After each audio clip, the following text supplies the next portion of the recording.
स्वागत है आप सभी का मेरे YouTube channel star zoology concept. मेरे कुछ स्टूडेंट्स ने जो है डिमांड की है कि मैडम हमें इंग्लिश में बिल्कुल समझ में नहीं आ रहा, तो आप हिंदी में भी कुछ लेके आए हमारे लिए। तो मैं ज़्यादा कुछ तो नहीं लेके आ सकी, लेकिन हाँ मेरे पास एक बुक है एनसीईआरटी की, उसकी मैंने कटिंग करके मैं आप सभी को जो है समझा सकती हूँ। तो आइए आज जो है वो शुरू से जो प्रतिरक्षा तंत्र है मानव का, उससे रिलेटेड कुछ बातें जो हैं जो मैंने इंग्लिश में पढ़ा चुकी हूँ मैं, है ना, उसी का हम आज हिंदी में पढ़ेंगे, एक नज़र देखेंगे। ठीक है, तो सबसे पहले प्रतिरक्षा क्या होती है उसकी डेफिनेशन देखते हैं। प्रतिरक्षा मैंने इंग्लिश में बताया आप लोगों को कि इम्यूनिटी कहते हैं प्रतिरक्षा को, और इम्यूनिटी की जो स्टडी है, अध्ययन है, उसको हम प्रतिरक्षा विज्ञान कहते हैं। ठीक है, तो ये क्या कह रहा है, हमें हर रोज़ बड़ी संख्या में संक्रामक कारकों का सामना करना पड़ता है। सही बात है, कारक मतलब कि कोई भी जो रोग हैं, है ना, रोगजनक हैं, उनका जो है सामना करना पड़ता है, परंतु इनमें से कुछ लोग ही रोग के शिकार बनते हैं, कुछ ही जो है रोग के शिकार बनते हैं ना। क्यों, ऐसा क्यों होता है कि हम तो है ना दिन भर कहीं कभी कहीं है ना जाते रहते हैं, और हर जगह आप सभी को पता है कि बैक्टीरिया, जीवाणु, वायरस सभी के सभी रहते हैं वहाँ पर, है ना, लेकिन फिर भी हमारा शरीर उनसे जो है कैसे बच पाता है, इतने सारे जो हैं जीवाणु से कैसे बच पाता है।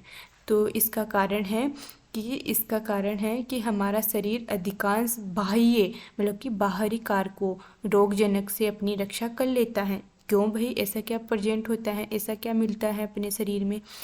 क्योंकि हमारे शरीर में परपोषी के रोग कारक जीवों से लड़ने की क्षमता पाई जाती है। उसे ही प्रतिरक्षी तंत्र कहते हैं। क्या कहते हैं उसे? प्रतिरक्षी तंत्र, इम्यून सिस्टम। ठीक है, ये इसी का कारण है, और इसी की वजह से जो है हमारा जो शरीर है उसके प्रति क्या है, प्रतिरक्षा पाई जाती है, जिसे इम्यूनिटी कहते हैं। अब जो है प्रतिरक्षा दो प्रकार की होती हैं। दो प्रकार की कौन सी?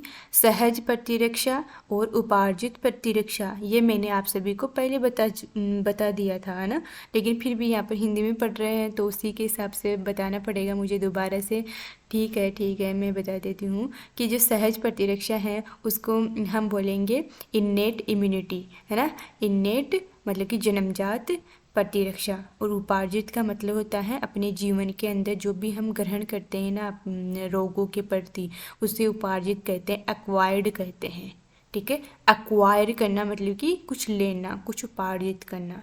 ठीक है, तो सबसे पहले सहज प्रतिरक्षा के बारे में देखते हैं। सहज प्रतिरक्षा मतलब कि देखो, मैंने कहा ना कि बुक्स भी जो है इन्नेट इम्यूनिटी मतलब इंग्लिश की ही पक्षधर हैं। आप चाहे इसे हिंदी में पढ़ो, लेकिन आपको पढ़ना तो एंड वक्त पर जो है इन्नेट मतलब इंग्लिश में ही होगा। ठीक है, तो यहाँ पर भी देख लो, सहज प्रतिरक्षा को इन्नेट इम्यूनिटी कहते हैं। यह है एक प्रकार की अविशिष्ट देखो, विशिष्ट का मतलब होता है विशेष, विशेष मतलब कि स्पेशल। ठीक है, और यहाँ पर ए लग गया मतलब कि मतलब कि अब वो विशेष नहीं है, है ना, अविशेष है।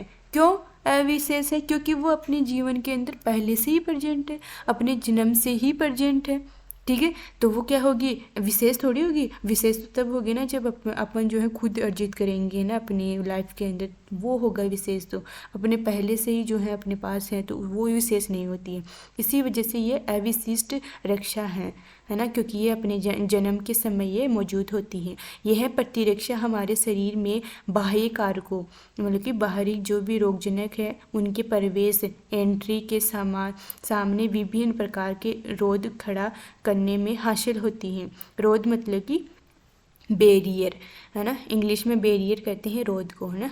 सहज प्रतिरक्षा में 4 प्रकार के रोध पाए जाते हैं, ये मैंने बता दिए हैं पहले से ही। 4 प्रकार के रोध मतलब कि 4 प्रकार के 4 टाइप ऑफ बैरियर प्रेजेंट होते हैं। ये रोध कौन कौन से हैं? एक है शारीरिक रोग को फिजिकल बैरियर कहते हैं। ये देख लो इंग्लिश में आ गया ना, इंग्लिश में फिजिकल बैरियर मतलब कि शारीरिक रोग। इसमें क्या होता है, हमारे शरीर पर जो त्वचा होती है ना, स्किन, वो मुख्य जो है बैरियर का काम करती है, मुख्य रोध का काम करती है। जो सूक्ष्म जीवों को हम माइक्रो ऑर्गेनिज्म कहते हैं, के परिवेश को रोकता है। जैसे कि श्वसन के दौरान हम श्वसन लेते हैं ना, तब बहुत सारे जीवाणु अंदर जाते हैं, तो उसको रोकने में। जठरांत में जो है वो जिसे हम गैस्ट्रो इंटेस्टाइनल का मतलब होता है गट आहार नाल, है ना, उसमें जो प्रजेंट म्यूकस होती हैं वो भी शारीरिक बैरियर में आती हैं, है ना। जनन मूत्र पथ में जो भी अपना यूरेथ्रा होता है ना, अपना जो मूत्र वाला पार्ट और अपना जो जनन वाला पार्ट है ना, रिप्रोडक्टिव ऑर्गन्स है ना, वहाँ पर जो भी प्रजेंट होती है उसको हम क्या कहते हैं, शारीरिक रोध के अंदर आता है वो भी, है ना। और जो एपिथीलियम, जो बाहरी जो अपनी लेयर होती है ना, उस पर जो श्लेष्मा मतलब कि म्यूकस है, म्यूकस की क्या होती है, कोटिंग होती है। कोटिंग का मतलब होता है कवर मतलब कि ऊपर एक लेयर प्रेजेंट होती है, परत होती है ना, म्यूकस की। म्यूकस का मतलब होता है श्लेष्मा, भी शरीर में घुसने वाले रोगाणु को रोकने की सहायता करती हैं, हेल्प करती हैं। तो ये प्रथम जो है वो शारीरिक बैरियर हमने देख लिया है, फिजिकल बैरियर। सेकंड है कायिकीय रोध। कायिकीय रोग मतलब कि फिजियोलॉजिकल बैरियर, ये मैंने इंग्लिश में पढ़ा दिया यार, है ना, तो आप देख लेना इसको कि कायिकीय रोध कहते हैं फिजियोलॉजिकल बैरियर को। इसमें कौन कौन से आते हैं, आमाशय में जो अम्ल होता है ना, अम्ल को हम HCl मतलब कि हाइड्रोक्लोरिक अम्ल कहते हैं, है ना, HCl, है ना, वो प्रेजेंट होता है। और मुंह में जो लार होती है ना, सलाइवा, वो भी फिजियोलॉजिकल में आती हैं। आँखों में जो आंसू होते हैं ना, अब आँखों में जो आंसू होते हैं ना, उसमें एक एंजाइम प्रेजेंट होता है जिसका नाम मैंने बताया है, लाइसोजाइम, है ना, वो भी फिजियोलॉजिकल बैरियर में आएगा। और ये सारे के सारे रोगाणुीय वृद्धि को रोकते हैं, जो भी अपने डिजीज़ होगी ना उसको रोकते हैं। जो थर्ड बैरियर है वो आ जाएगा कोशिकीय रोध। कोशिकीय रोध में क्या आएगा, इसे ही सेलुलर बैरियर कहते हैं। कोशिकीय रोध में हमारे शरीर के रक्त मतलब ब्लड में बहुरूप मतलब कि मल्टी फॉरम मतलब कि बहुत सारे जो प्रकार है ना, वो अब बहुत सारे प्रकार मैंने बताया था कि ऐसा कौन सा जो संवेदाणु है, संवेदाणु का मतलब होता है WBC, है ना, जिसमें कि केंद्र जो है बहुत सारे पाए जाते हैं, तो वो कौन सा है, न्यूट्रोफिल, उदासीन रंजनी, इसे ही PMNL कहते हैं। जैसे कुछ प्रकार के संवेदाणु होते हैं। और इसके अलावा मोनोसाइट, मोनो का मतलब होता है एक, है ना, और साइट का मतलब केंद्रकाणु, जिसमें एक ही केंद्रक प्रेजेंट हो, उसे मोनोसाइट कहते हैं। ठीक है, ये भी पाया जाता है सेलुलर बैरियर के अंदर, कोशिकीय बैरियर के अंदर। और भी जो है प्राकृतिक नेचुरल मारक लिम्फोसाइट प्रेजेंट होते हैं, है ना, और कुछ उत्तक भी प्रेजेंट होते हैं, जैसे कि मैक्रोफेजेस के अंदर रोगाणुओं का भक्षण करते हैं और नष्ट कर देते हैं उनको, तो ये कोशिकीय रोध में आ जाते हैं। ठीक है, अब यहाँ पर तो बहुत कम बताया गया है, लेकिन जो है मैंने डिटेल में इंग्लिश में बताया है, तो आप उसे भी एक बार देख लेना और वापस से वहाँ से यहाँ देख लेना, ताकि आपको ज़्यादा समझ में आ जाए। क्योंकि कुछ जो है पॉइंट यहाँ पर कम दे रखे हैं, मैंने इंग्लिश में बहुत डिटेल से बताया है, लेकिन फिर भी आप सभी की जो है डिमांड के अनुसार मैंने हिंदी में भी कुछ लेके आई हूँ। तो ये फोर्थ जो है वो साइटोकाइन रोध है। साइटोकाइन रोध का मतलब जो है, इसके अंदर विषाणु संक्रमित कोशिकाएं आती हैं, जो कि क्या सिक्रिएट करती हैं, इंटरफेरोन्स मैंने बताया, क्वेश्चन भी दिया था मैंने, आपने देखा होगा। तो इंटरफेरोन एक प्रकार की प्रोटीन होती हैं, है ना, प्रोटीन नेचर की होती है, प्रोटीन की प्रकृति की होती हैं, है ना, जो कि क्या करती हैं, जो असंक्रमित कोशिकाएं हैं ना, जो ऐसे सेल्स जो कि संक्रमित हो चुकी हैं, अब वहाँ से इंटरफेरोन रिलीज हो रहा है, और जो असंक्रमित है ना, जो अभी तक उसमें संक्रमण नहीं हुआ, उन कोशिकाओं को बचाती हैं, किससे, विषाणु के संक्रमण से बचाती हैं। देखो, विषाणुओं के संक्रमण से बचाती हैं। ठीक है, ये इंटरफेरोन से। ठीक है, तो आगे चलते हैं। अब देखो, यहाँ पर हमने फर्स्ट जो टाइप था सहज प्रतिरक्षा, उसके बारे में देख लिया। अब सेकंड टाइप है उपार्जित प्रतिरक्षा, जिसे हम एक्वायर्ड इम्यूनिटी कह रहे हैं, इसके बारे में देखते हैं। अब देखो, दूसरी ओर उपार्जित प्रतिरक्षा रोगजनक विशिष्ट है, रोग जन विशिष्ट का मतलब होता है विशेष। अब क्यों? क्योंकि अपन खुद अपनी बॉडी जो है ना, अपनी बॉडी खुद बना रही है उसको, किसी से है ना हमने लिया नहीं है उसको, है ना। तो ये विशिष्ट हुआ, विशेष हुआ। अरे आप इससे एग्जाम्पल से समझो कि आप अपने जीवन के अंदर खुद से कुछ काम करते हो ना, कुछ खुद से कुछ सक्सेस सफलता हासिल करते हो ना, उसकी खुशी एक अलग ही लेवल की होती है ना। और एक जो है आपको बिना कुछ मेहनत किए, बिना कुछ जो है कमाए, जो है अपने आप मिल जा रहा है आपको, तो उसकी कोई वैल्यू नहीं होती, उसकी कोई अहमियत नहीं होती है ना। तो वैसे ही है ना। तो विशिष्ट कौन होगा? जो अपन खुद बनाएंगे, है ना। तो ये जो प्रतिरक्षा उपार्जित हैं वो अपनी खुद की बॉडी के द्वारा बनाई जाती हैं और क्या होती हैं, ये विशिष्ट होती हैं। इसका अभिलक्षण स्मृति होता है। देखो ये कौन से प्रिंसिपल, अभिलक्षण का मतलब होता है मेन कैरेक्टर, मेन प्रिंसिपल। तो मेन प्रिंसिपल क्या है, मेन सिद्धांत क्या है इसका? स्मृति। स्मृति का मतलब भी मेमोरी होता है। क्या बात करते हो यार, पूरा कुछ समझाया मैंने वहाँ पर इंग्लिश में, ठीक है।